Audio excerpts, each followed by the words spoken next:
Hey everyone, welcome back to my channel. I'm Uzma. I'm here again with another video in which I'll be sharing you the method by which you can combine two sentences using a noun or a phrase in apposition. So, without any further delay, let's begin the video.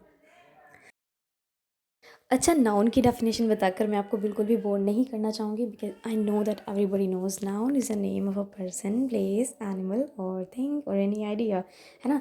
या फिर in short अगर मैं कहूँ किसी भी चीज़ का नाम रख दो दैट इज़ नाउन। सो हम लोग सीधा से ही सेकंड जो हमारी टर्म है उसको हम डिस्कस कर लेते हैं, फ्रेज इन एपोजिशन। अब फ्रेज मतलब फ्रेज का पहले तो मतलब आपको पता होना चाहिए the phrase is a group of words, है ना। Now let's move to the definition of this noun in apposition. A relationship between two और मोर वर्ड्स और phrases in which two units are grammatically parallel, मतलब same है तो उनका जो same different वो दे रहे हैं that is a noun in opposition. Example, my friend Gulfisha is a very sincere girl. तो अब मैं कह रही हूँ ना कि गुलफिशा बहुत सिंसियर गर्ल है, क्या यूँ कहें कि मेरी जो फ्रेंड है वो बहुत सिंसियर है। तो दोनों ही इन्फॉर्मेशन मैं एक साथ प्रोवाइड कर रही हूँ, that is called noun in opposition. क्योंकि गुलफिशा को जो ग्रुप ऑफ वर्ड्स डिफाइन कर रहा है वही फ्रेज इन अपोजिशन है। Am I clear to you? Similarly the prime minister Narendra Modi, है ना। अब the prime minister and Narendra Modi both are similar person, है ना, दोनों ही सेम इंसान हैं।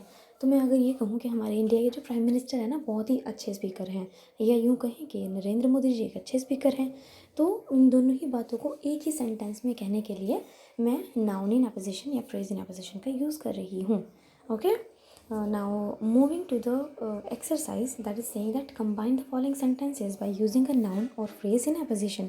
अब नाउन टर्म जो है वो भी आपको क्लियर है, फ्रेज इन अपोजिशन भी आपको क्लियर है, तो अब हमें सेंटेंसेस कंबाइन करने में कोई भी प्रॉब्लम नहीं आने वाली है। Okay, so let's begin the exercise with the very first question that is mister Francis is my tenant, he pays the rent regularly.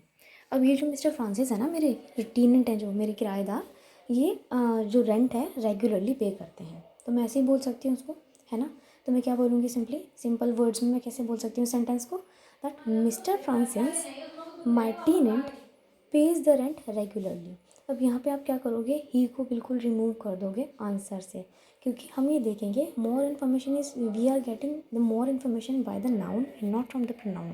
तो हम लोग जब भी सेंटेंसेस को कंबाइन करते हैं तो हमेशा अगर कोई एक सब्जेक्ट हमें रिमूव करना होता है तो हम वो प्रोनाउन को रिमूव करते हैं, because noun is giving you the more information about something, है ना। तो इस वजह से we have written mister Francis my tenant pays the rent regularly. I hope this answer is clear to you. Now let's move to the next question. That is, he won the first prize in long jump, high jump and pole vault. It was a glorious performance. It means जो performances बंदे ने दी है long jump में, high jump में, pole vault में, वो एकदम glorious थी। So you can easily write, he won the first prize in long jump, high jump and pole vault, a glorious performance. It means he won the first prize in a glorious performance. ये जो long jump है, high jump है, pole vault है, इसी के बारे में बताया जा रहा है with the group of words a glorious performance. I hope this is also clear to you. Now let's move to the next question. Stalin was a dictator of Russia. He had talks with Roosevelt and Churchill. Roosevelt was the president of US. Churchill was the prime minister of Britain.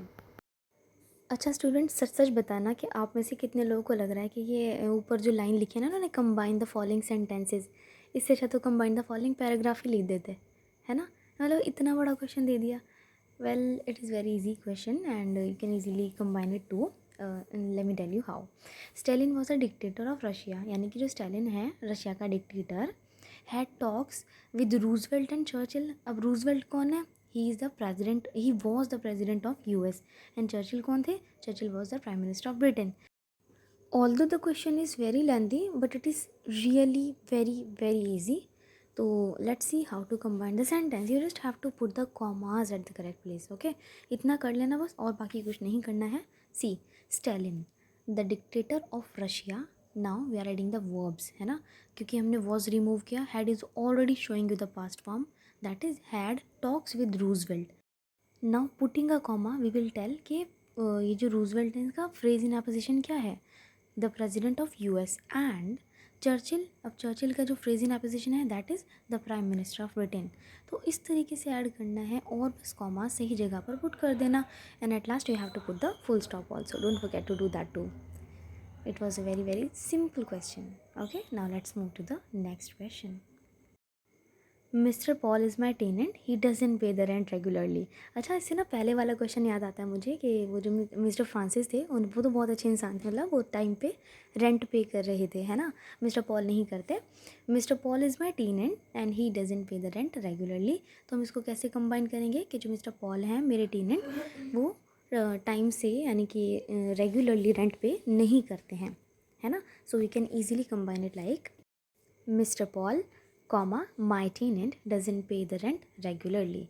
Mister Paul जो हैं वो माई tenant को ही indicate कर रहे हैं, और ये जो माई टेनेंट है वो मिस्टर पॉल को ही इंडिकेट कर रहे हैं, ठीक है। For differentiating them we are having a comma between them. Okay, now let's move to the next question.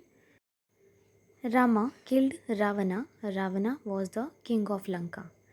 मतलब राम ने रावण को मार दिया और जो रावण था वो लंका का राजा था, है ना। So we can easily say that Ram killed Ravana the king of Lanka. जो रावण है वो ही किंग ऑफ लंका है। For differentiating them we are just having a comma in between them. Okay, moving to the next question. Alice is my girlfriend, she is Spanish. यानी जो Alice है मेरी girlfriend वो स्पेनिश है। तो Alice my girlfriend is Spanish. Again Alice और my girlfriend same ही person है, we are just separating them by the comma. Okay, next question is, he won the first prize in singing, dancing and acting. It was a glorious performance. अभी आपको लग रहा होगा question number 2 तो same ditto यही था, है ना। तो बिल्कुल वैसा ही क्वेश्चन है ये, but I am just telling you the other way how to combine this sentence, है ना। अदर वे भी आपको पता होना चाहिए।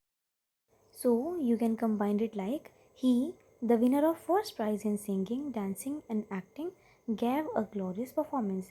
यहाँ पे हमने gave एक verb है जो कि हमने add करी है.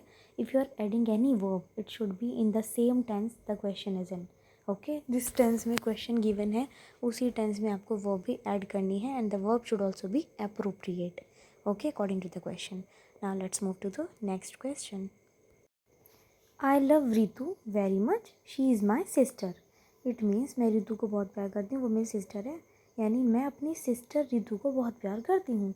I love Ritu my sister very much. It is the easiest answer ever. Okay, next question is, I saw a famous dancer, her name is डिया। इट मीन्स मैंने डिया को देखा था जो कि फेमस डांसर है ना। आई सॉ डिया a famous dancer.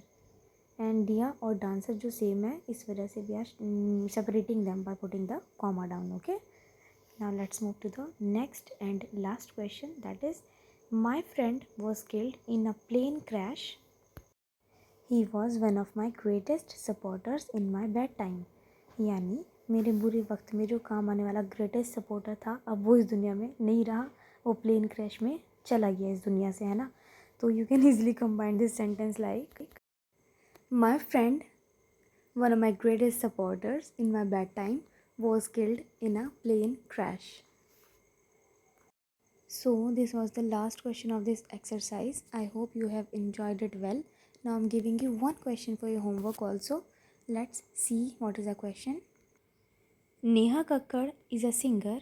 She is very beautiful. Now you have to combine this sentence and do write the answer in the comment section. Okay then, thank you so much for watching my video. Do like my video if you like it, and also share with your friends, and don't forget to subscribe my channel. See you in the next video. Till then, take care and bye bye.